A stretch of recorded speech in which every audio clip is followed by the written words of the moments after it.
Life used to be a blur of deadlines, commitments, and endless to-do lists. Every moment felt like a race against time, leaving me drained and disconnected. But then I stumbled upon a concept that would redefine everything: slow living. And it changed everything. Hello and welcome to my YouTube channel. Here I talk about becoming the best version of yourself in a gentle way and creating a life you dream to have. If you like this kind of content, be sure to subscribe. What is slow living? The way I personally see it is slow living asks us to align our time with our core values, dreams, and goals. The goal of slow living is to live purposefully and intentionally. It's really about noticing and appreciating the world around you, whatever it is you're doing. And slowing down makes observation and gratitude possible. When we're constantly running, it's really hard to take a moment and be grateful for something. A few days ago, I received a gift from one of my dear friends. She decided to give me this amazing El Diario de 5 Minutos, like a 5-minute journal. It's in Spanish because right now I'm learning Spanish actively, and I'm so grateful that she decided to give me this journal in Spanish. Basically, the way it works is every single day you have 5 minutes and you do this journal for 5 minutes every single day. There are a lot of different prompts like I'm grateful for something, or what would I do to make this day incredible? And then what did I learn today? And what was the best thing about this day? I really like this journal because it allows me to slow down. This practice of gratitude is something that I was always very skeptical about, to be honest. I thought that it didn't really work and didn't make any sense, just sitting down and writing things you're grateful for. Okay, I'm grateful for this, I'm grateful for that. But once I actually started doing that, and especially analyzing every single day, right? When we start thinking about, oh, what am I grateful for in life?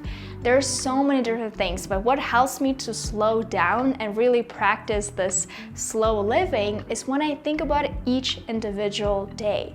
What did I do today that made this day so amazing? Why am I grateful for this? Recently, I have also started to learn more things about feminine and masculine energies.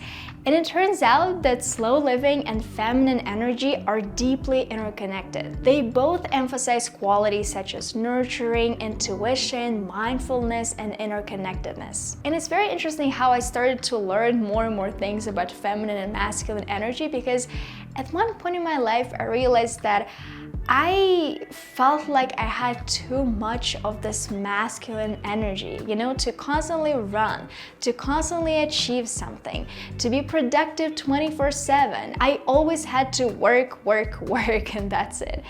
And obviously, this part and slow living, they have nothing in common. Ironically though, my constant rushing made me less effective despite all the strategies that I tried. The consistent feelings of stress and anxiety made it more challenging to focus. And I cared so much about my productivity that at one point, no one else mattered to me.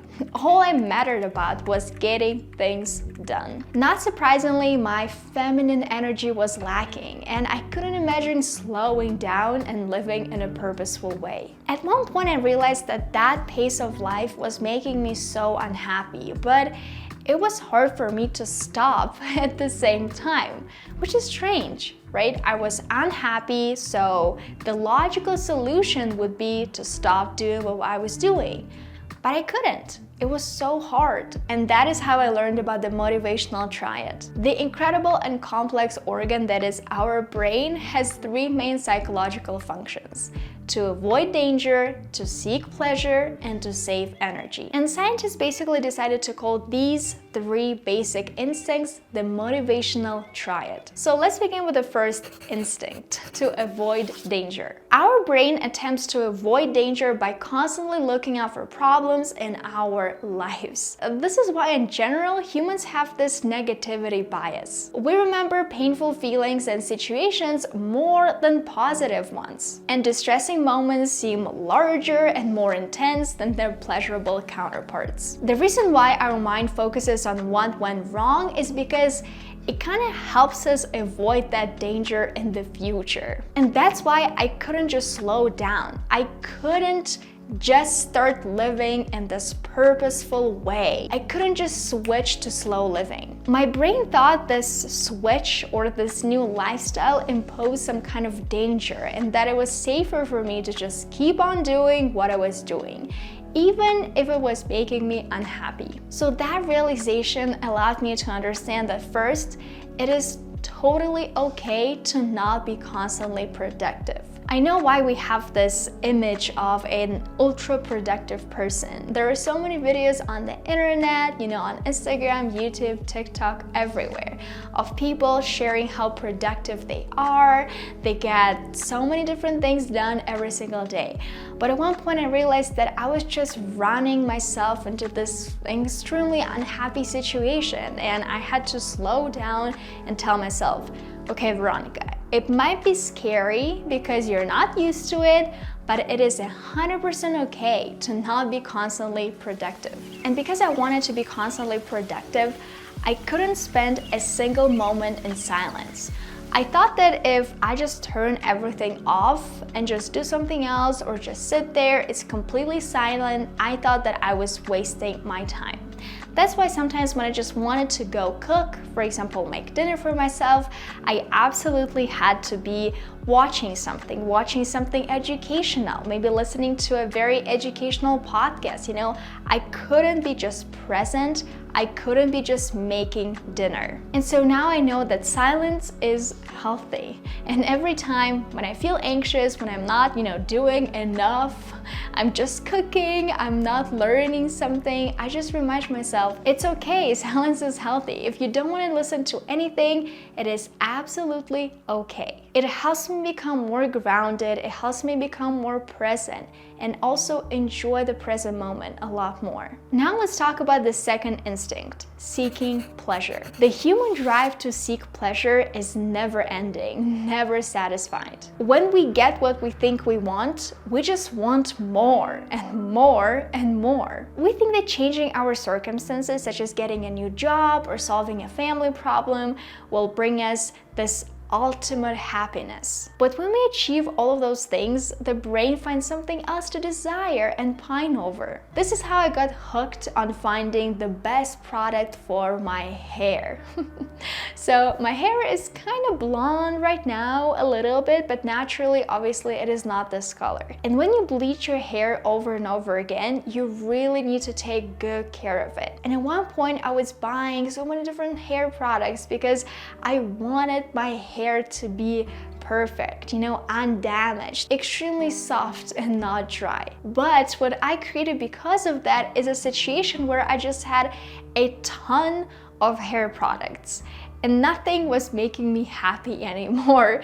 Every single product I was trying was not that great. I was trying to chase after this amazing, wonderful one product that I will only discover if I try every single one out there. In truth, they were all pretty good. It's just over time, my excitement went down and I stopped wanting to use that product. Another way we often seek pleasure is every time we eat something, instead of eating mindfully, we're constantly on our phones, checking Instagram, TikTok, our mail, everything. But when I tried actually eating mindfully, like not rushing anywhere, without my phone, without my computer, just focusing on my food, to be honest, at the beginning, it felt very foreign. Like, what am I doing here? I was so not used to just eating and not staring at the screen. Eating mindfully really allows me to focus on my food. And what I noticed happened because of that is I started to want to cook meals that are a lot more healthy. Instead of just making something super quick, not worrying about it too much, I was like, okay, it's lunchtime, let me prepare something nourishing, something that's actually good for my body, for my soul, for my mind, for my body. When it comes to conserving energy, our brains try to avoid change. Doing the same things we've always done in the same way is the easiest path. Trying a new solution to a problem takes extra work, and the brain's efforts to avoid that can keep us in destructive routines. We sometimes behave in a consistent manner over and over, even when it doesn't suit our needs. And we hold on to our old thought patterns and beliefs, even when they no longer serve us. So my old thought pattern used to be that I always had to be doing more. You know, just like this slogan, do more, achieve more, strive for more. And at one point I realized that sometimes less is more. And this phrase, less is more, is definitely a part of slow living. When you slow down, you start appreciating little things. And at one point you just realize that I'm happy. Sometimes less is more, and what I have right now is exactly what I always wanted to have. And I want to be clear here. It doesn't mean that I don't have any goals or aspirations right now. Absolutely not. I do have a lot of things that I still want to achieve. But instead of approaching it from this do more mindset, like why haven't I achieved it yet? I remind myself that I'm already on the right path.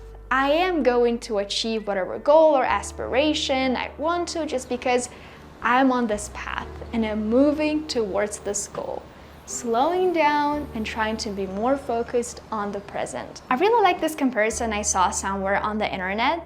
Think of your mind like a toddler with a marker. You wouldn't let a toddler run around the house with a marker in their hand. That's not likely to end well. Parents know that a toddler needs to be supervised. And that's exactly how we can approach our minds. The thoughts and ideas our brains initially come up with are not the truth. They're just that, ideas, offerings, jumping off points. And that's why a big part of slowing down for me, reconnecting with my feminine energy, was definitely starting to meditate. I tried meditating on and off 3 years ago, and to be honest, at that time, I probably wasn't patient enough. Like, you really need to give it a lot of time before you actually start to understand what you should be doing, first of all, because it's kind of like a skill, at least for me, to be able to control your thoughts.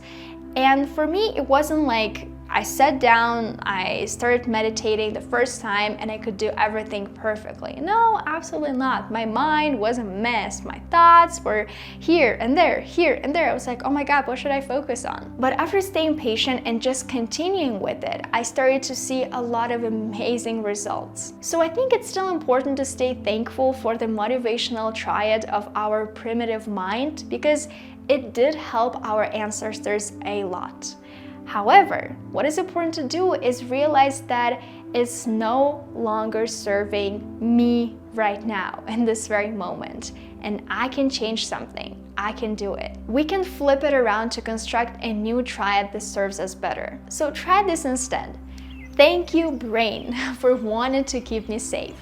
But I am safe right here. I know you're looking out for danger, but there is no danger here. I'm absolutely okay here. And I want to finish this video with a wonderful quote by Mahatma Gandhi. There is more to life than increasing its speed, and slow living can teach you that. If you like this video, don't forget to give it a thumbs up and subscribe to my YouTube channel. If you're thinking about what to watch next, I think this video will be right up your alley. Click right here and I'll see you there.